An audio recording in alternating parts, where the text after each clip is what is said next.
El conflicto de los siglos son las verdades reveladas para el tiempo del fin y reveladas por Dios.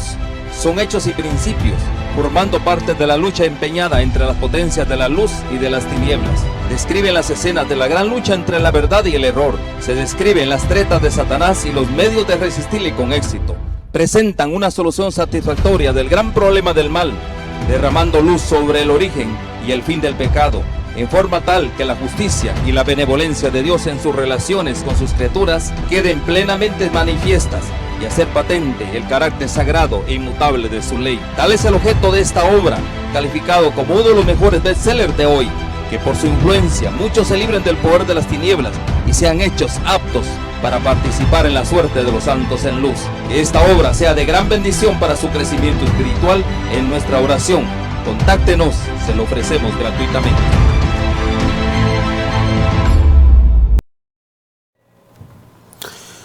Muy buenas tardes, mis queridos amigos, mis queridos hermanos. Este es su programa Volviendo a las Sendas Antiguas.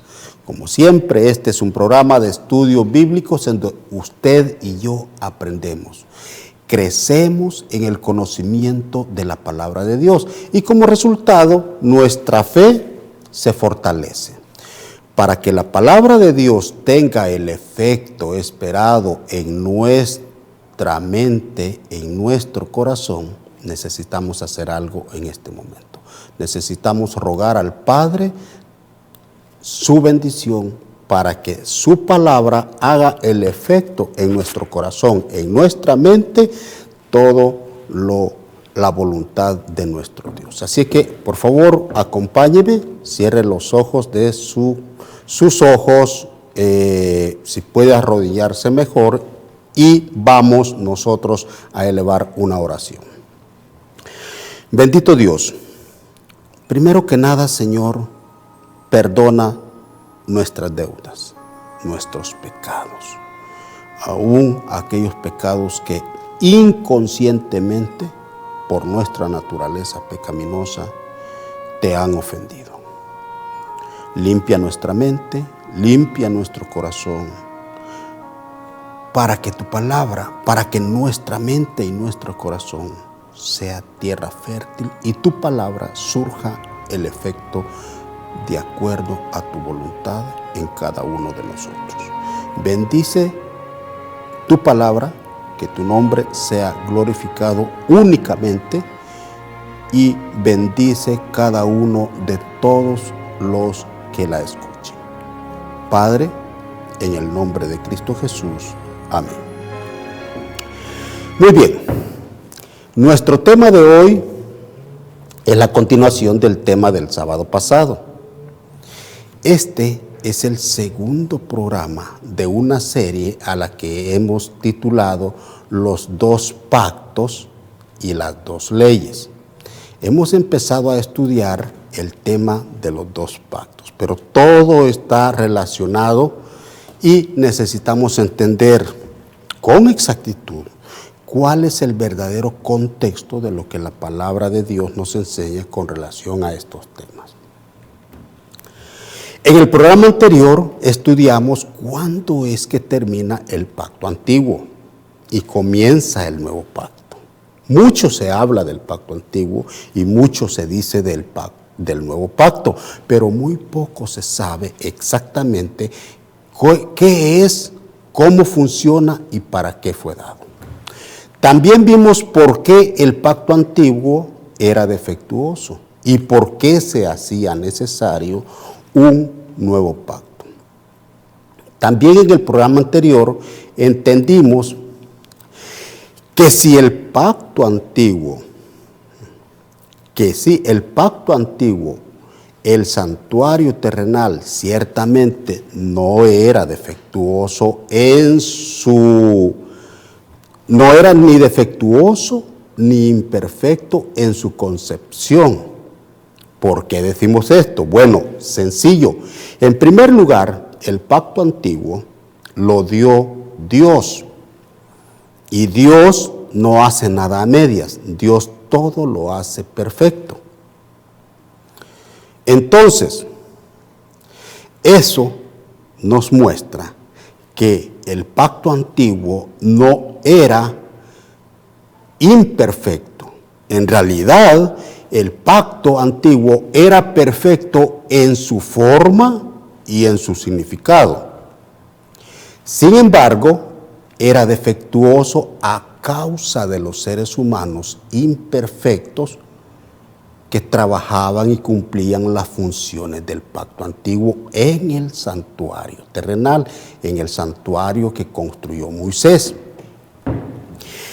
A causa de los sacerdotes y los sumos sacerdotes que desempeñaban todo el sistema de rituales, todas las funciones, es que el pacto se convertía en un pacto defectuoso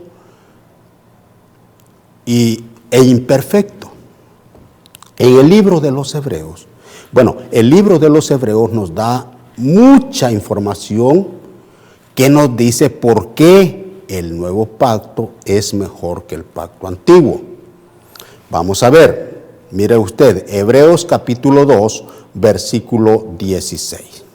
Dice de la siguiente manera: porque ciertamente no socorrió, hablando de Jesús, no socorrió a los ángeles, sino que socorrió a la descendencia de Abraham, es decir, a hombres, seres humanos.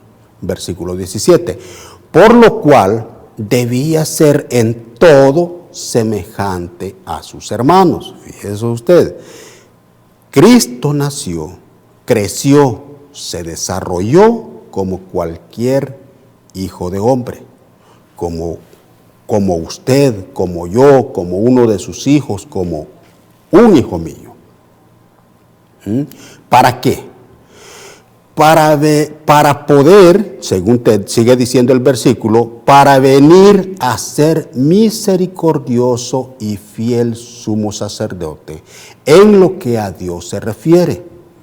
Es decir, que porque vivió entre nosotros y como uno de nosotros, tiene la capacidad de comprendernos y por esa razón es que puede interceder de manera justa por cada uno de nosotros.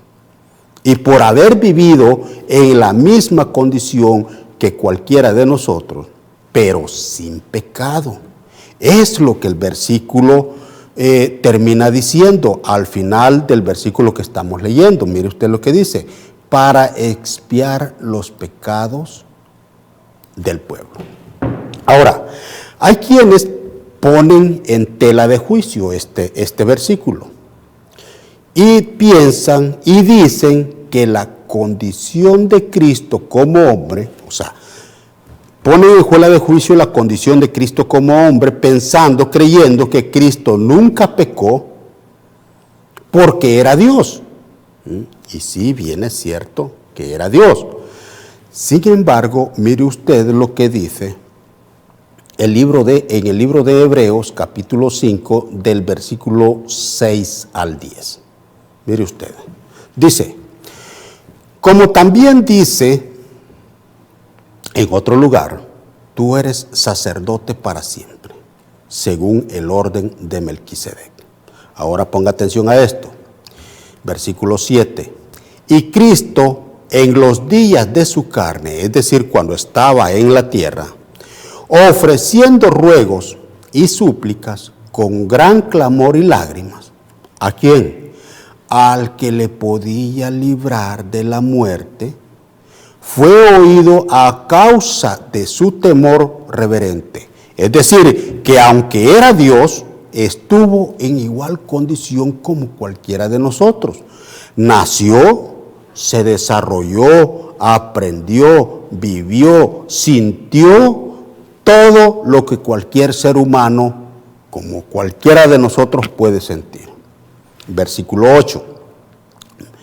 Y aunque era hijo, por lo que padeció, aprendió, fíjese, aprendió. Hasta en eso Jesús era en igual condición. Y aunque era hijo, por lo que padeció, aprendió la obediencia.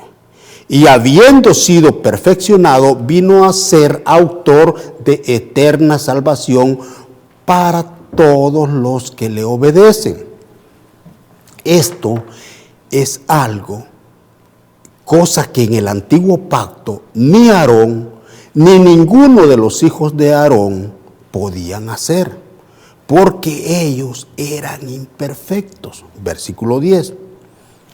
Y fue declarado por Dios sumo sacerdote según el orden de Melquisedec. Esto es el nuevo pacto. Regresemos a Hebreos capítulo 2, versículo 18, nuevamente, y dice: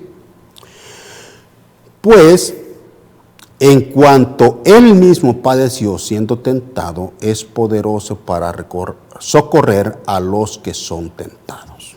Es decir, que porque él vivió en la misma condición como cualquiera de nosotros, es por esa razón que él puede entender, él puede comprender a los hombres, y estando en la condición de hombre como cualquiera de nosotros, logró mantenerse sin pecados. Y así es como Jesús venció. Y a esta realidad de condición y resultado se refiere el Señor cuando dice en Apocalipsis capítulo 3, versículo 21, mire usted lo que dice, al que venciere le daré que se siente conmigo en mi trono, así como yo he vencido y me he sentado con mi Padre en su trono. ¿De qué forma tenemos que vencer? De la misma forma en que Jesús venció, porque estuvo él en igual, o más bien, nosotros estamos en la misma condición de Cristo cuando Cristo estuvo en la tierra. Mire usted cómo lo dice también Hebreos capítulo 4, versículos 14 y 15. Dice: por tanto, teniendo un gran sumo sacerdote que traspasó los cielos, Jesús, el Hijo de Dios, retengamos nuestra profesión. Porque no tenemos un sumo sacerdote que no pueda compadecerse de nuestras debilidades, sino uno que fue tentado en todo según nuestra semejanza, pero sin pecado. Ahí está. Aunque Jesús era Dios, él, cuando estuvo en la tierra, se desconectó totalmente de todos sus atributos celestiales para poder ser igual a uno de nosotros. Y por haber vencido, estando en la misma condición que cualquiera de nosotros, es que él pasó a ser lo que ahora es el gran sumo sacerdote, el gran intercesor que hay entre el cielo y la tierra. Ahora, por esto es que el sacrificio de Jesús fue perfecto, porque estando en la misma condición como cualquiera de nosotros, se mantuvo sin pecado. Por eso, esa es la diferencia entre el antiguo pacto y el nuevo pacto, porque eso es lo que Aarón y sus hijos no pudieron o no podían por su naturaleza lograr. Jesús lo logró. Esa es la diferencia entre el antiguo y el nuevo pacto. ¿Cuántas veces Satanás, fíjese bien, reflexionemos un poco, cuántas veces Satanás intentó tentar a Jesús para hacerlo pecar? Satanás sabía que si hacía pecar a Jesús, Jesús no podría resucitar. Jesús tendría que haberse quedado eternamente en la tumba. Y entonces Satanás hubiera vencido. Pero porque Jesús se mantuvo sin pecado, es que Jesús logró vencer. Y esto es algo que el sumo sacerdote Aarón y sus hijos no tenían, ni podían, porque ellos sí pecaron. Y luego tenían primero para poder, aunque eran sacerdotes, aunque eran sumos sacerdotes, primero tenían que ofrecer sacrificios por sus propios pecados antes de ofrecer sacrificios por los del pueblo. Cosa que Jesús no necesita hacer porque Jesús nunca pecó. Ahora vamos entendiendo, vamos notando las diferencias que hay entre el antiguo y el nuevo pacto. Por esa razón, fue necesario complementar, fíjese, porque Aarón y sus hijos no podían hacer esto que Jesús hizo, no podían mantenerse sin pecado. Era necesario complementar con el sacrificio y la sangre de un animal, de un cordero, de un macho cabrillo, de un toro. Y ni aún así, fíjese bien, ni aún así, con todo eso, no podían eliminar el pecado. Se necesitaba algo mejor. Y para eso, ¿qué mejor que la sangre del Cordero de Dios que quita el pecado del mundo? Por eso es que era necesario que el antiguo pacto llegase a desaparecer. En Apocalipsis capítulo 5, versículos del 1 al 9, quiero que pongamos atención a esto. Mire, el Señor le mostró al apóstol Juan la escena del juicio en el cielo. Y de esta escena quiero que tengamos algo que confirma lo que estamos estudiando en el tema que estamos estudiando. Mire usted, dice, versículo 1. Y vi en la mano derecha del que estaba sentado en el trono un libro escrito por dentro y por fuera. En algunas versiones dice un rollo. En este caso dice un libro. ¿Quién era este que estaba sentado en el trono? Obvio, el Padre, ¿verdad? No tenemos ninguna duda. Versículo 2. Y vi a un ángel fuerte que pregonaba a gran voz y decía, ¿quién es digno de abrir el libro y desatar su sello? Y ninguno, fíjese bien, ninguno, ni en el cielo, ni en la tierra, ni debajo de la tierra podría abrir el libro, ni aún mirarlo. O sea, esto es bien solemne. Antes de continuar, no se olvide de este texto que estamos leyendo. Antes de continuar, permítame hacer un paréntesis y quiero leer del espíritu de profecía algo que nuestra hermana Elena G. de White escribió respecto a este tema, respecto a este rollo, a este libro del que habla Apocalipsis 5. Ella escribió algo para ayudarnos a entender mejor este punto. Mire usted lo que dice, manuscritos inéditos, producción, manuscritos inéditos, ahí está, volumen 20, página 198. Mire usted lo que dice. Allí es su mano abierta, descansaba el libro. ¿Cuál libro? El rollo de la historia de las providencias divinas. ¿Ok? Fíjense bien lo que contenía ese libro. El rollo de la historia de las providencias divinas.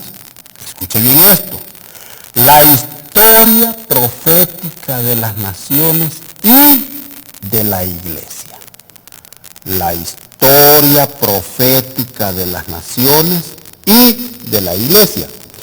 Aquí se encontraban los dichos divinos, su autoridad, sus mandamientos, sus leyes, todo el consejo simbólico del Eterno y la historia de todos los poderes regentes en las naciones. En lenguaje simbólico, ese rollo hablaba de la influencia de cada nación, lengua, pueblo, desde el inicio de la historia del mundo hasta el mismo fin. Este rollo estaba escrito por dentro y por fuera. Eso es lo que nuestra hermana Elena G. de White escribió con relación a lo que estamos leyendo en Apocalipsis 5. En este libro se encontraba escrita la historia de manera colectiva, a nivel de naciones, y de manera personal como individuo. Por eso es indispensable abrir el libro y desatar sus sellos para poder determinar quiénes son los que se salvan y quiénes son los que se pierden. Ahora regresemos a la cita que estábamos leyendo de Apocalipsis capítulo 5. Estábamos en el versículo 3. Y dice, mire lo que dice, versículo 3. Dice, y ninguno, ni en el cielo, ni en la tierra, ni debajo de la tierra, podía abrir el libro, ni mirarlo. Y el apóstol Juan dice, y yo, dice el apóstol, lloraba mucho, porque no se había hallado ninguno digno de abrir el libro, ni de leerlo, ni de mirarlo. Era tan importante abrir este libro porque en él estaba registrada la historia de las naciones, la historia de este mundo. Ahí estaba registrado quiénes habrían de ser salvos y quiénes habrían de condenarse. Y el apóstol lloraba, ¿por qué? Porque de no abrirse el libro, de no abrirse ese rollo, toda su vida de sacrificio por amor a Jesús habría sido en vano. Esa es la razón por la que el apóstol lloraba. Ahora fíjese bien, nuevamente vamos al versículo 3 y dice, y ninguno, ni en el cielo, ni en la tierra, ni debajo de la tierra podía abrir el libro, ni aún mirarlo. Ahora escuche, ¿será que el Padre, el que estaba sentado en el trono y tenía el libro, no era digno de abrir este libro? ¿Por qué no? Por supuesto que sí. Él es el ser supremo. Él es el Dios del universo. Por supuesto que sí. El Padre era digno de abrir el libro. Porque Él es el eterno. Él es el ser supremo. Sin embargo, el versículo dice que ninguno, ni en el cielo, ni en la tierra, ni debajo de la tierra, podía abrir el libro, ni tan siquiera mirarlo. Sigamos leyendo, versículo 5, mire usted. Y uno de los ancianos me dijo, no llores, he aquí que el león de la tribu de Judá, oye, esta es la descendencia de Jesús, la raíz de David ha vencido para abrir el libro y desatar sus 7 sellos. Versículo 6. Y miré y vi en medio del trono y de los 4 seres vivientes y en medio de los ancianos estaba en pie un cordero como inmolado que tenía 7 cuernos, 7 ojos, los cuales son los 7 espíritus de Dios enviados por toda la tierra. Es muy interesante, es fascinante comprender qué significan los 7 cuernos y los 7 sellos, pero eso lo vamos a explicar en otro programa. Continuemos con el versículo 7. Y dice, y vino y tomó el libro de la mano derecha del que estaba sentado en el trono, es decir, que Jesús toma el libro de la mano del Padre. Y cuando hubo tomado el libro, los 4 seres vivientes y los 24 ancianos se postraron delante del Cordero.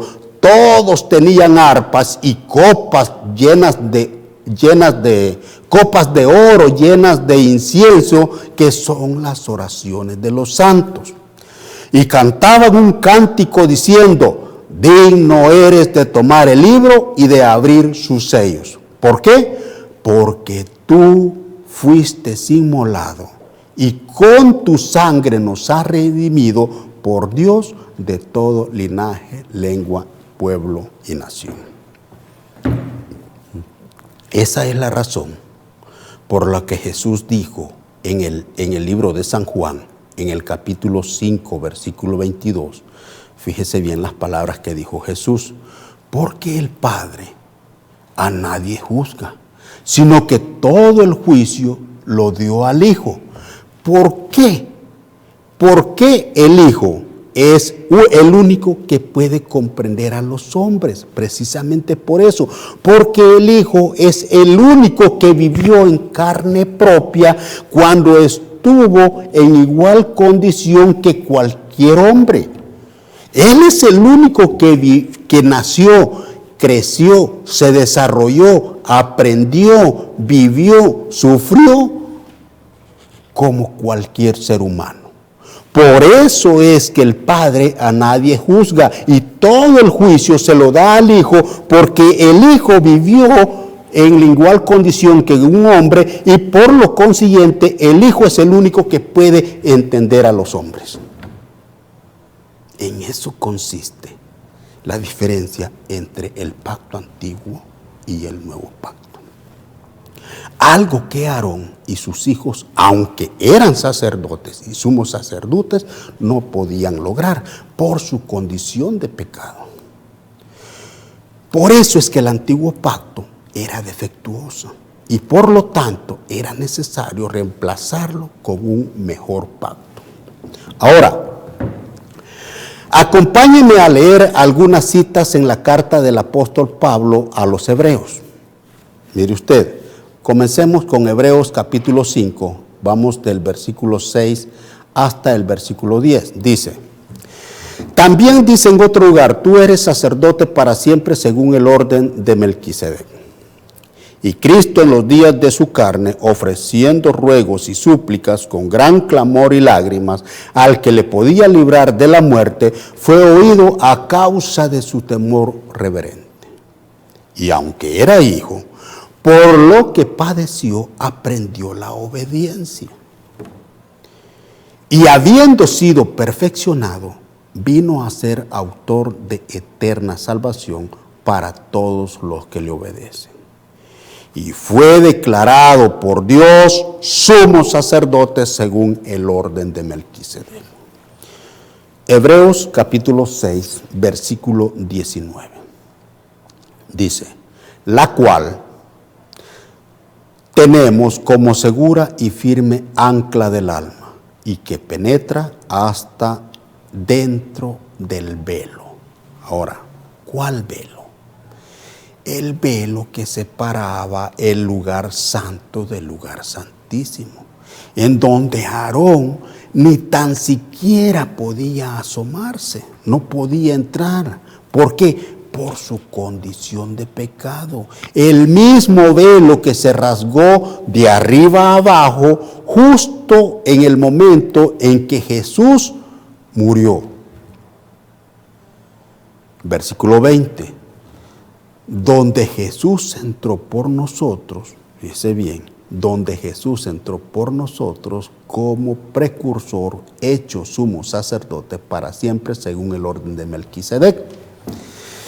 En el programa anterior aprendimos que Aarón, en su condición de sumo sacerdote, ni aún así podía entrar, traspasar ese velo, el velo que separaba del lugar santo del lugar santísimo, porque ahí en el lugar santísimo estaba la gloria de Dios. Si Aarón entraba, nomás por entrar, podía ser fulminado y morir. Jesús no tuvo necesidad de eso, Él sí traspasó el velo. ¿Ve? Ahí vamos tejiendo, ahí vamos conociendo, entendiendo la diferencia entre lo que es el antiguo pacto y el nuevo pacto.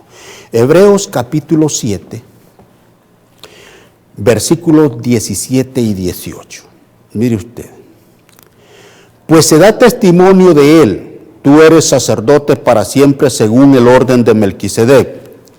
Queda pues abrogado, versículo 18, y póngame atención a esto, por favor. Es muy interesante lo que vamos a mencionar en este momento. Queda pues abrogado el mandamiento anterior a causa de su debilidad e ineficiencia. ¿Cuál mandamiento? Miren, algunos dicen por ahí que son los 10 mandamientos de la ley moral de Dios. No matarás, no robarás, no cometerás adulterio. Dicen eso para justificar guardar el domingo en lugar del sábado. cuando en realidad está hablando de la ley del antiguo pacto, o sea, del sistema de sacrificios de animales en el tabernáculo. Miren, hermanos, présteme su atención y les explico un poco para entender bien el contexto de lo que está hablando. Pues resulta que Hebreos capítulo 7, del versículo 11 al versículo 15, dice: si pues la perfección fuera por el sacerdocio levítico, escucha bien, sacerdocio levítico, porque bajo él, o sea, el sacerdocio levítico, recibió el pueblo la ley, ¿qué necesidad habría de que se levantara otro sacerdote, según el orden de Melquisedec, y que no fuese llamado según el orden de Aarón? Aquí hay una diferencia de descendencias.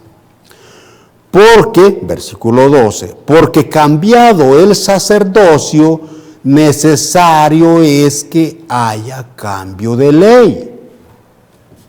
En este punto, hay mucha gente que cuando leen esta cita, rápidamente piensan que es la ley magna de los 10 mandamientos, la constitución celestial. Pero en realidad, lo que sucede es que en el tiempo de Moisés habían 2 grupos de leyes. El grupo 1, fíjese bien, regáleme su atención. En el grupo 1, los 10 mandamientos: no matarás, no robarás, no cometerás adulterio, entre los cuales se incluye también el santo sábado. Usted lo puede leer en el capítulo 20 de Éxodo, también lo puede leer en Deuteronomio capítulo 5. Estos mandamientos es a lo que se le llaman la ley moral de Dios, la constitución del reino celestial. ¿Por qué? Porque representan el carácter de Dios. Razón por la cual no la escribió Moisés, sino que Dios mismo con su propio dedo, para que no hubiere ningún error. Y además la escribió en piedra como símbolo de que es una ley eterna y no se puede borrar, no se puede anular ni cambiar. Lo podemos leer. Mire, vamos para que no quede ninguna duda. Éxodo capítulo 31, versículo 18. Mire usted lo que dice.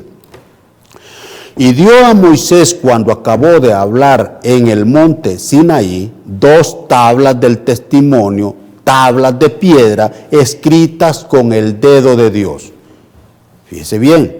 Y además también esta misma ley, estas 2 tablas, mire usted, ¿dónde le dijo Dios? ¿Dónde se guardaron? Éxodo capítulo 25, versículo 21. Mire usted lo que le dijo. Y pondrás el propiciatorio, es decir, las 2 tablas, encima del arca, y en el arca pondrás el testimonio que yo te daré. Esos son los 10 mandamientos. ¿Ok?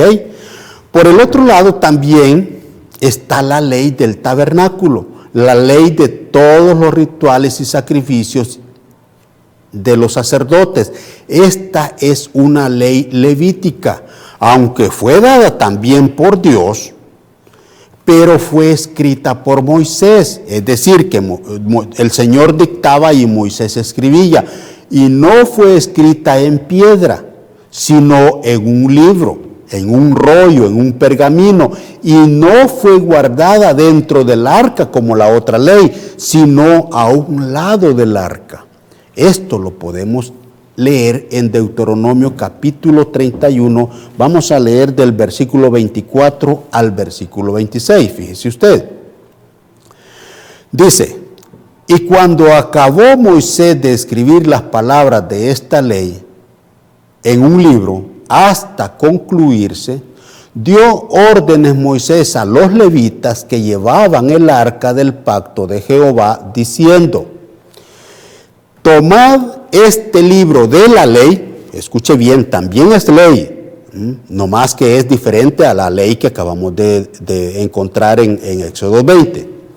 Tomad este libro de la ley y ponedlo, oiga bien, al lado del arca del pacto, no adentro como la que acabamos de ver, al lado del arca del pacto, y esté allí, dice, del arca del pacto de Jehová vuestro Dios, y esté ahí ¿para qué? Para testimonio contra ti. ¿Para testimonio contra quién? Para testimonio contra los levitas, porque esta era una ley levita, esta era una ley para los sacerdotes. Ahora, en esta ley estaban los estatutos para el sacerdocio, es decir, que todo aquel que iba a ejercer el sacerdocio tenía que regirse por esta ley, una ley diferente.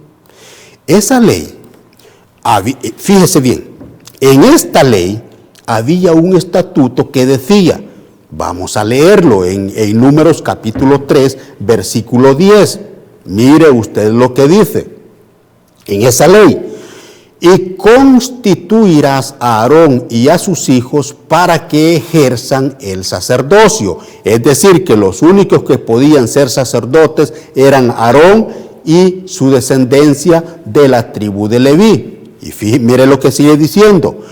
Y el extraño que se acercare, o sea, si alguien más que no fuera de la tribu de Leví, descendiente de Aarón, intentaba ser sacerdote, el castigo era la muerte. Mire lo que dice al final del versículo. El extraño que se acercare, dice, morirá. Así de grave era este asunto. Esa era una ley levítica. Y esto sí que era un problema. Les explico por qué. Porque Jesús no era descendiente de la tribu de Leví. Jesús es descendiente de la tribu de Judá, del linaje de David. Por lo tanto, de acuerdo a esa ley que acabamos de leer, Jesús no podía ejercer el sacerdocio. Esa es la ley que era necesario cambiar. Esa es la ley que Jesús clavó en la cruz. La ley del sacerdocio levítico, la ley del tabernáculo que construyó Moisés, aquella que únicamente era sombra de lo que había de venir. Eso es lo que dice Colosenses capítulo 2, versículo 17. Ahora volvamos nuevamente a la cita, ahí tiene Colosenses. Todo lo cual es sombra de lo que ha de venir, pero el cuerpo es de Cristo. Esa ley es lo que era únicamente sombra. Ahora volvamos nuevamente a la cita que estábamos leyendo. Regresemos a Hebreos capítulo 7 y vamos a leer del versículo 13 al 15. Mire usted lo que dice. Y aquel de quien se dice esto es de otra tribu. Escuchen bien lo que les acabo de mencionar. Y aquel de quien se dice esto es de otra tribu, es decir, Jesús no era levita, Jesús era de la tribu de Judá, de la cual nadie sirvió al altar, porque manifiesto es que nuestro Señor vino de la tribu de Judá, de la cual nada habló Moisés tocante al sacerdocio. Y esto es aún más manifiesto si a semejanza de Melquisedec se levanta un sacerdote diciendo, no constituido conforme a la ley del mandamiento, el mandamiento que acabamos de leer, acerca de la descendencia, sino según el poder de una vida indestructible. Por eso es que tocante al cambio de esta ley, Hebreos capítulo 7, versículo 17 hasta el 21, mire usted lo que dice. Pues se da testimonio de él, tú eres sacerdote para siempre según el orden de Melquisedec. Ahí está el cambio de ley. Queda pues abrogado el mandamiento anterior a causa de su debilidad e ineficacia, pues nada perfeccionó la ley. ¿Cuál ley? Mi amigo, mi hermano, no son los 10 mandamientos, es la ley levítica, la ley del sacerdocio. Esa es la ley del tabernáculo, aquella que fue escrita por Moisés en un libro y puesta al lado del arca. Versículo, y sigue diciendo el versículo, y de la introducción de una mejor esperanza por la cual nos acercamos a Dios. Versículo 20. Y esto no fue hecho sin juramento. Fíjese bien, dice, versículo 21. Porque los otros ¿quiénes? Pues los otros sacerdotes, Aarón y sus hijos, dice, ciertamente sin juramento fueron sacerdotes, pero con el juramento del que dijo, o sea del Padre, dijo, juró el Señor y no se arrepentirá, tú eres sacerdote para siempre según el orden de, ¿quién? De Melquisedec. Este es el cambio de ley, el cual se refiere Hebreos capítulo 7, versículo 12. ¿Por qué cambió ¿Por qué cambió? Versículo 12. Porque cambiado el sacerdocio, necesario es que haya cambio de ley. ¿Por qué? Porque regidos por la ley del sacerdocio levítico, Jesús no podía ser sacerdote, ni sumo sacerdote en el cielo. Entonces, para que Jesús pudiera llegar a ser nuestro gran sumo sacerdote, era necesario corregir esa ley, abrogar esa ley. ¿Se entiende lo que digo? Esa ley, Jesús no era de la tribu de Leví, sino de la tribu de Judá. Había que cambiar la ley que prohibía que alguien de otras tribus pudiera ser sacerdote. Y es la ley que Jesús cambió, es la ley que fue cambiada. Y todo esto es parte del cambio del antiguo pacto al nuevo pacto, de lo cual habla Hebreos capítulo 8, versículos del 6 al 10. Mire lo que dice. Dice, pero ahora tanto mejor ministerio es el suyo, una vez cambiada la ley, ahora sí ya puede Jesús ser sumo sacerdote, cuanto es mediador de un mejor pacto, establecido sobre mejores promesas. Porque si aquel primero, está hablando del antiguo pacto, hubiera sido sin defecto, ya acabamos de estar viendo los defectos del antiguo pacto, ciertamente no se hubiera procurado lugar para el segundo. Porque reprendiéndolos dice, he aquí vienen días, dice el Señor, en que, ponga atención a esto, por favor, mire, versículo 8. Porque reprendiéndolos dice, he aquí vienen días, dice el Señor, en que estableceré con la casa de Israel y con la casa de Judá un pacto, un nuevo pacto, no como el pacto que hice con sus padres el día que los tomé de la mano para sacarlos de la tierra de Egipto, porque ellos no permanecieron en mi pacto y yo me desatendí de ellos, dice el Señor. Ahora, por favor, présteme su atención a esto. Versículo 10. Por lo cual, este es el pacto que haré con la casa de Israel después de aquellos días. Dice el Señor, pondré mis leyes. Dice, mis leyes. ¿Cuáles leyes? Pues aquella que fue escrita con el dedo de Dios y que fue escrita en piedra y que fue guardada dentro del arca. Pondré mis leyes en la mente de ellos y sobre sus corazones las escribiré y sobre sus corazones las escribiré. Mire, en el nuevo pacto los mandamientos ya no se escriben en piedra. Y sobre sus corazones las escribiré y seré por Dios y ellos serán mi pueblo. Este es el nuevo pacto. Por lo tanto, mi querido amigo, mi querido hermano, si tú piensas que ya no tienes que guardar el santo sábado porque ya no estamos bajo la ley, sino bajo la gracia, necesitas entender bien estos temas. ¿Para qué? Para que puedas salir del engaño en el que te han sometido. Pero bueno, continuemos con nuestro tema. Y es que Jesús, después de haber cambiado y anulado esta ley que prohibía ejercer el sacerdocio, mire lo que dice Hebreos capítulo 8, versículo 1. Ahora bien, el punto principal de lo que venimos diciendo es que tenemos tal sumo sacerdote, el cual se sentó a la diestra del trono de la majestad en los cielos y ministro del santuario, fíjese bien, ministro del santuario y de aquel verdadero tabernáculo que levantó el Señor y no el hombre. Porque los levitas eran sacerdotes en el antiguo pacto de aquel tabernáculo que levantó Moisés.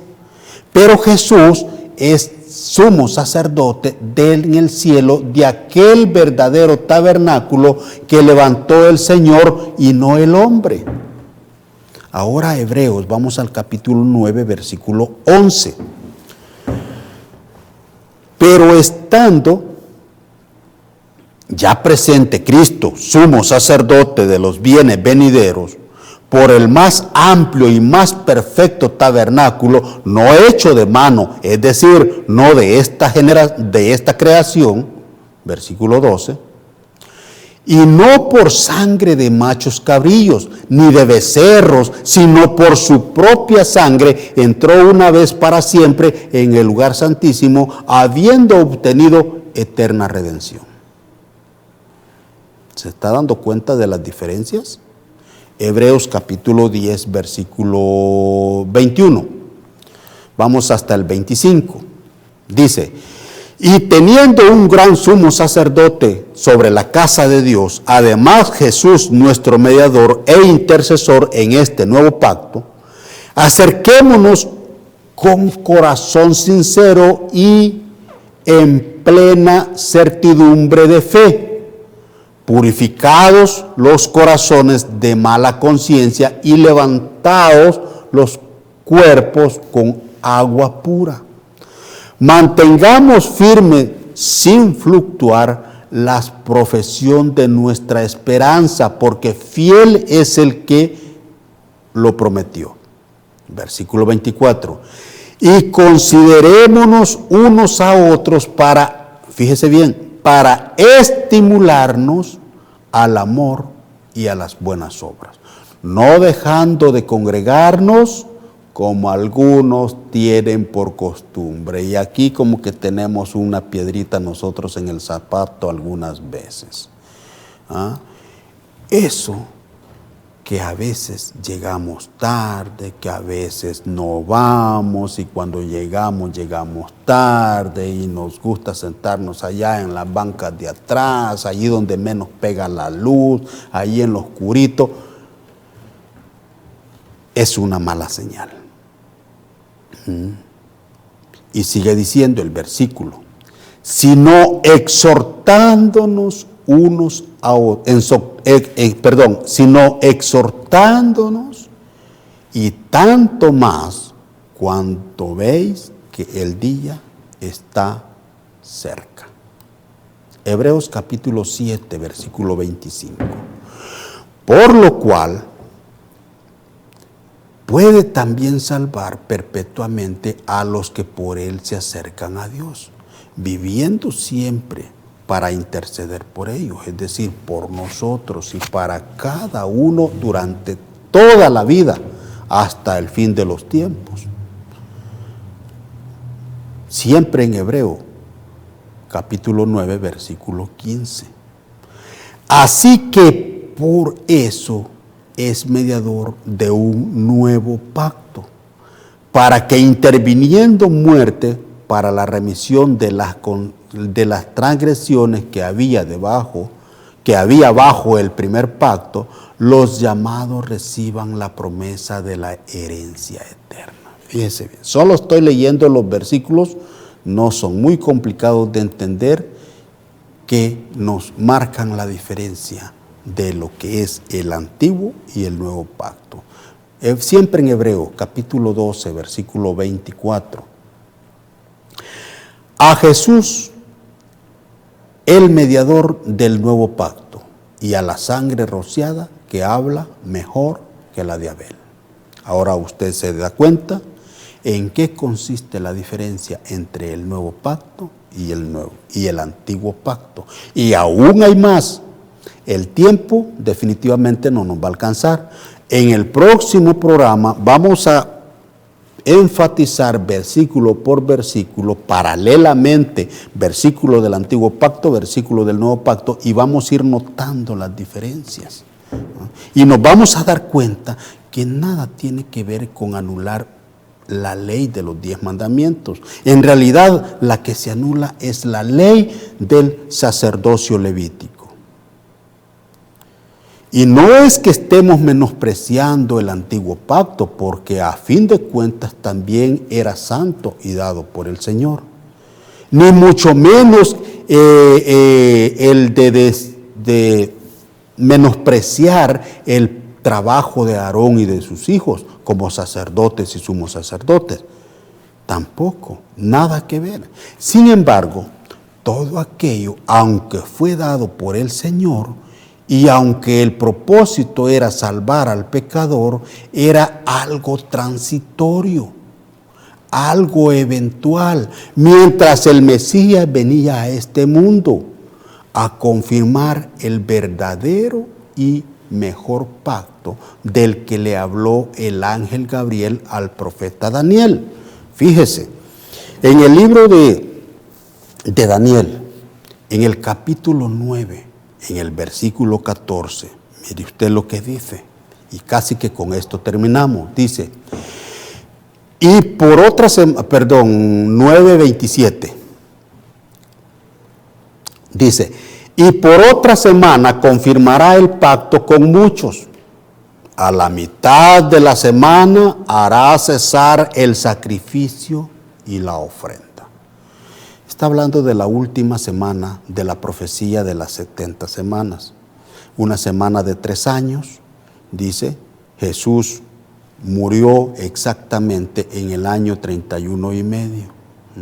Dice, por eso dice, a la mitad de la última semana de esa profecía, confirmará el pacto con muchos. Y hará cesar el sacrificio y la ofrenda. ¿Qué es eso del sacrificio y la ofrenda? Es todo el sistema de sacrificios y las leyes levíticas que fueron escritas en un libro por Moisés y guardadas a un lado del arca.